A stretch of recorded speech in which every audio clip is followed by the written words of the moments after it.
부산은 초고령화가 진행 중이고 저출생 또 인구 소멸 위기에 직면해 있습니다. 결혼, 출산, 양육은 이제 우리 사회가 함께 고민을 해야 할 영역인데요. KBS 부산이 마련한 저출생 연중 기획, 이번에는 특히 아빠의 초점을 맞춰 육아 분담 실태를 진단하고 그 해법을 제시합니다. 오늘은 젊은 신혼부부의 현주소 김아른의 기자가 취재했습니다. 결혼 11개월 차 신혼부부인 허남욱 씨와 홍민정 씨. 직장 동료로 만나 부부로 거듭났지만 이제는 새로운 고민이 생겼습니다. 일 가정 양립부터 출산 육아까지 이제 새로운 미래 계획을 세워야 하기 때문입니다. 일과 육아를 함께 병행하는 것이 가장 큰 고민인데요. 일단 아이를 가지고 싶은 마음은 확실히 있습니다. 다행인 건 자녀를 가지려는 경향이 최근 증가세라는 점. 저출산 고령사회위원회 조사를 보면 자녀가 필요하다는 응답은 68.2%로 6개월 만에 7.1%포인트 증가했습니다. 또 아이가 없는 남녀의 출산 의향은 37.7%로 같은 기간 5.1%포인트 늘었습니다. 하지만 선뜻 출산을 결정하기에는 부담을 느끼는 게 현실. 가구 소득이 쪼그라드는 데다 회사의 바쁜 업무 역시 신경이 쓰일 수밖에 없습니다. 업무 특성상 바쁜 시기가 명확히 존재하기 때문에 육아 분담이 잘 될지가 가장 큰 고민이었습니다.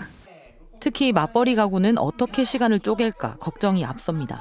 실제로 맞벌이 가구는 일 가정의 균형을 위해 육아를 위한 시간 확보가 가장 필요하다고 꼽았습니다.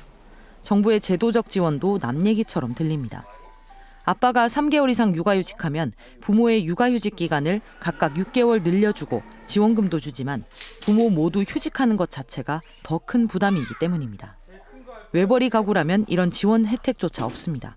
제도권 안에 있는 안정적인 고용인들에게만 주로 이제 지원 정책이 확대되고 있는 것은 좀 아쉬운 부분이긴 합니다. 아이는 낳고 싶은데 현실적인 고민이 앞서는 젊은 부부들. 젊은 신혼부부의 출산과 육아가 가정에서도 일터에서도 차별받지 않게 정부의 꼼꼼한 제도적 지원이 필요합니다. KBS 뉴스 김아른입니다. 아빠의 적극적인 육아 참여가 저출생 해결에 긍정적인 영향을 주는 것으로 나타났습니다.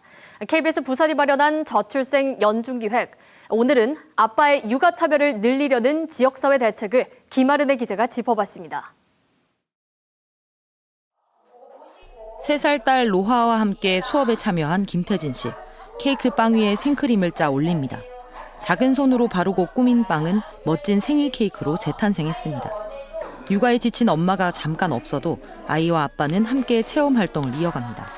아빠랑 있었던 시간을 집에 와서도 아빠랑 이게 너무 좋았어 하는 얘기를 많이 하고. 실제로 아빠의 육아 참여는 저출생을 극복하는 해법입니다. 해외 연구를 보면 아빠의 가사 노동이나 육아 참여가 높아질수록 둘째를 낳을 확률이 1.7배 이상 늘어나는 것으로 나타났습니다.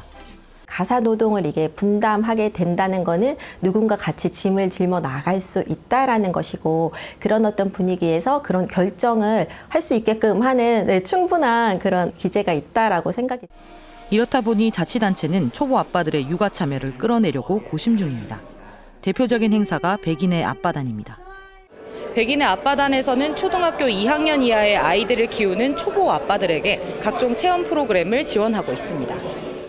카페 활동을 통해 나이별, 상황별 육아 정보를 공유하고 아빠들은 나만의 육아 비법, 그 자신감을 채워나갑니다. 추가적인 방법이나 방향을 제시해 주시거든요. 그래서 그걸 따라가다 보면은 훨씬 더 초보를 탈출할 수 있는 좋은 아빠가 되어 있지 않을까. 부산시는 부산시 차원을 넘어 기초 지자체별로 아빠단 운영을 지원하기로 했습니다. 16개 구군으로 조금 확대를 하고 프로그램도 좀 더 저희가 설문조사나 이런 걸 바탕으로 조금 구체적이고 필요한 프로그램으로 확대를 해 나가겠습니다. 육아는 도와주는 게 아니라 함께하는 것입니다. 아빠의 육아 참여 확대가 저출산 시대를 극복할 핵심 대안으로 떠오르고 있습니다. KBS 뉴스 김아른입니다. 저출생 극복을 위해 아빠의 육아 참여를 사회적으로 지원하려면 육아휴직 제도가 꼼꼼해야 합니다. 아빠의 부담을 덜어줘야 하지만 아직까지 정책적 지원은 미흡하기만 합니다. KBS 부산이 마련한 저출생 연중기획 그 마지막 순서로 아빠의 육아휴직 지원 정책을 점검합니다. 김아른의 기자입니다. 7살, 5살 남매를 키우는 강명진 씨. 평일에는 직장을 다니고 주말에도 일하는 아내를 대신해 사실상 육아를 전담합니다. 아이 등하원은 기본, 개인 시간을 짜내고 짜내 힘겨운 육아를 이어가고 있습니다. 휴직까지 생각해봤지만 직장 걱정에 경제적 부담에 선뜻 용기를 내지 못합니다. 열심히 돈을 더 벌어야 될 입장인데 육아휴직을 사용하게 되면은 좀 힘들어지지 않을까라는 생각. 실제로 이는 아빠들의 공통 고민에 가깝습니다. 한 연구원이 남성 1,700여 명을 대상으로 육아휴직이 어려운 이유를 물었더니 인사상 불이익, 대체 인력 투입 부담, 사직 권고 우려 등 주로 회사 걱정이 컸습니다. 육아휴직에 따른 소득 감소도 12.7%나 됐습니다. 부담을 덜어준다는 차원에서 경기도 등 일부 지자체는 조례를 만들어 아빠 육아휴직 장려금 정책을 시행합니다. 경기도는 5개월 동안 매월 30만 원을, 기초지자체인 서울 서초구와 서대문구는 최대 1년 동안 1인당 30만 원을 지원합니다. 하지만 부산시의 경우 관련 지원 조례가 없습니다.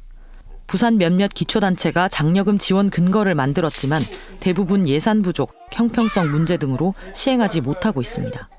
현금성 지원뿐만이 아닙니다. 지역사회가 아이를 함께 키우려는 사업 역시 부족한 데다 당장 피부에 와닿지 않습니다.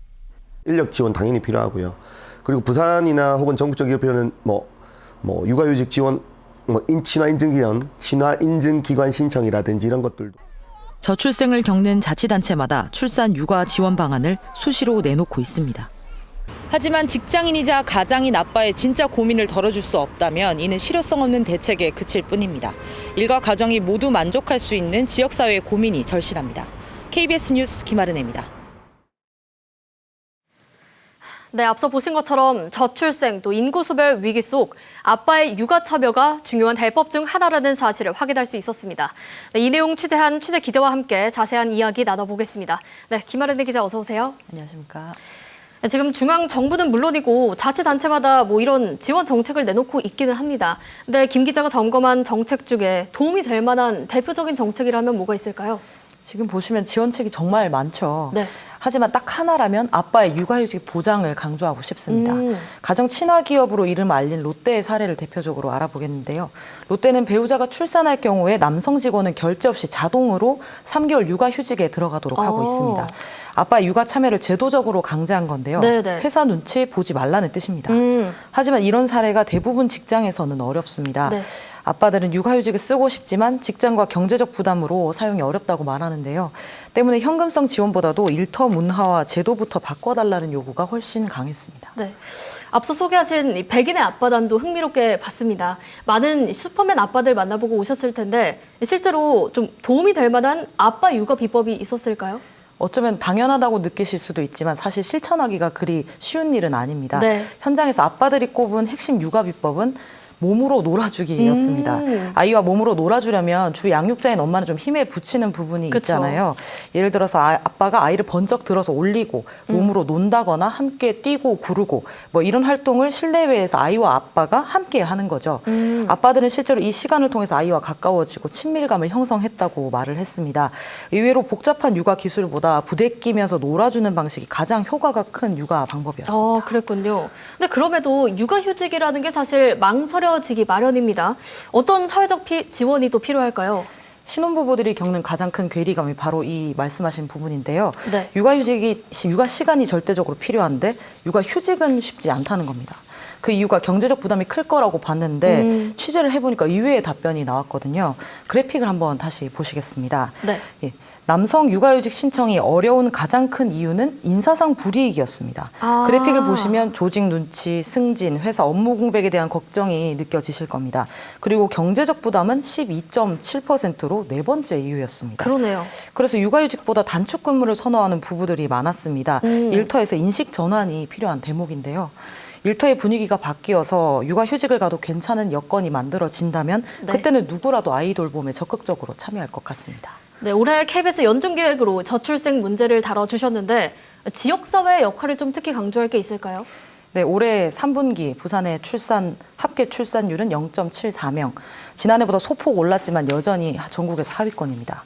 남성 육아휴직 사용률 또한 지난해 기준 17개 시도 중에 3번째로 낮았습니다. 암울한 성적표인데요. 네. 이는 제조업 위주의 산업구조 그리고 자영업자, 영세업자가 많은 지역적 특성 때문이기도 합니다.